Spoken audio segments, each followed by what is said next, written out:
Welcome back to South Beach Orthotics and Prosthetics series of helpful videos. On this particular segment, we're going to be discussing the donning and doffing, or putting on and putting off of your liner, which is how we attach to our prosthesis, and also the hygiene of that liner along with your residual limb. Basically, this is a liner. They come in different shapes, different sizes, different types. One thing about all these liners are they're made of silicone gel. Just to let you know that this is the newest technology out there, but some of you may have a reaction or be allergic to silicone gel. We do have and offer hypoallergenic materials so you will not be affected by the liner. But it is the most wonderful and most secure way of being attached to a prosthesis. Basically, what we do is when we go to put our liner on, we want to get this liner as flat on the top as possible. I'll show you on another liner that there is different types of liners, and they don't all go 100% flat. They do go as flat as they can, but the one thing I'm emphasizing is that they get them as flat, because if you leave any sort of depth in the cup of the liner, when you attach it to your limb, you're going to create a suction cup, which can cause a problem, and you could end up with an issue, whether it's an irritation, blistering, eventually maybe a hematoma. So once again, when you go to put this liner on, you want to get it as flat as possible. On this particular liner, it's called pin suspension. And when I roll it on, you'll see what I'm talking about. You want to put it at the end of your limb, and you're just going to roll it up.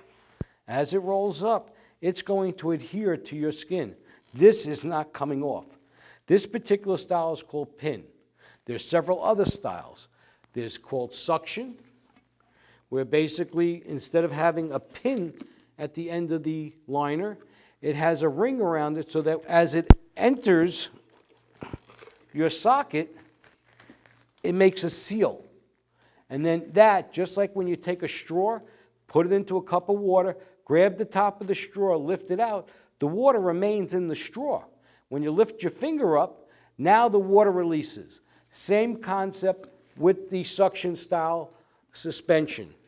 For you above the knee amputees, besides having suction, besides having pin, there's a lanyard style. Some of our older population need a little bit of assistance when they get their prosthesis on. So basically, what would happen here is, in the above the knee socket, there would be an opening on the front of the socket.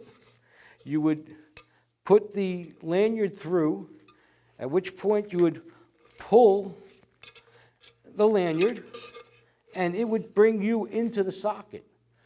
Also, all for making ease for different people. Once again, all these different styles of suspension, suction, pin, lanyard, are all to be discussed with your prosthetist, and they, with you, will decide which one's the best. Basically, when you go to remove your liner, you just pull it down and just roll it off. And that's it. It's that simple. One thing I want to let you know is when you go to store your liner overnight when you're not wearing it, this liner cannot be slept in. It cannot be worn 24/7. Unlike in the past segments that you've watched when we talked about the shrinker sock, which could be worn all day, all night, your liners and your prosthesis should only be worn when walking or just sitting idle for short periods of time, but never, never slept in. Basically, what would happen is if you stored your liner like this and kept it in your socket, well, it's easy because then the next morning you can just roll it on, but what would eventually will happen is it will start breaking down the silicone because it's being kept in an unusual angle for the liner. So when storing, don't be lazy. Let's do this right. You want to have success as an amputee. Keep it stored like this. You could sit it down like that. You could lay it flat. And that's it when it comes to the types of liners and donning and doffing it. Now, let's get a little bit into hygiene. Very, very important. The hygiene is simple. Basically, when you take we're going to be issuing you 2 liners. We highly recommend that you wear 1 liner, usually on a fairly moderate to active amputee. That liner being worn every day will eventually wear out after about 3 months, at which point you would take out your second liner, wear that, and after about 6 months, you're going to call us up, or one of our representatives have been talking to you all along anyway, and you're going to let them know, hey, getting close to needing supplies. Can somebody come out and just confirm, and I'll get a prescription from my doctor? That being said, cleaning this liner is easy. You got water in your house, you have soap in your house. We recommend a non-fragrance, non-additive soap. Ivory Snow is a great snow bar. Just soap it up, rub it down, rinse it off, shake it off, just like a duck in the water. Water will not stick to this material. It's silicone gel. If you're in a rush, though, excuse me bending over, never take a towel and rub it.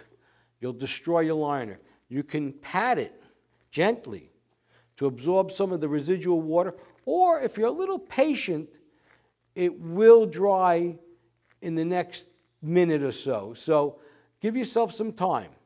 The other thing I just wanted to just hit a base on with our above the knee amputees is when you go to put on your liner, it's going to be cut having a high side. So basically when you go to put it on most below the knees, there's no top, there's no bottom, there's no left, there's no right. But with your above the knee liners, it's going to be cut a little bit longer on the hip side of your leg as compared to your groin side. And it's going to be a pretty tight cut because it also is going to be cushioning you against the socket once we get your socket on you. Pretty much, so let's do a little quick review. We're always going to get that liner as flat as we can before we put it on.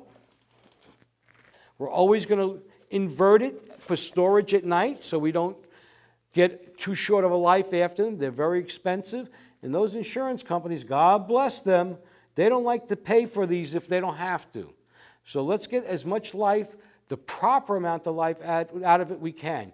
We're going to use nice plain soap and water. We're never going to rub it down with the towel. We're just going to pat it dry. Oh my goodness gracious, I forgot one of the most important things. We spoke about keeping the liner clean, but how many times can you clean the liner and then you put it back on that, let's say, not so clean residual limb? Don't forget, every day your body sheds some upper layers of skin, which is normal. When we shower, we take it off. But if we're just going to be doing a quick cleaning of the liner, I also want you to wash your limb and you could dry it at the same time. Without doing one with the other, you might as well not do it at all. Once again, this is Alan Warman for South Beach Prosthetics, part of our YouTube series on keeping your liner clean, your leg clean, and don't forget, let's keep our life clean and healthy. Thank you so much. See you at the next segment.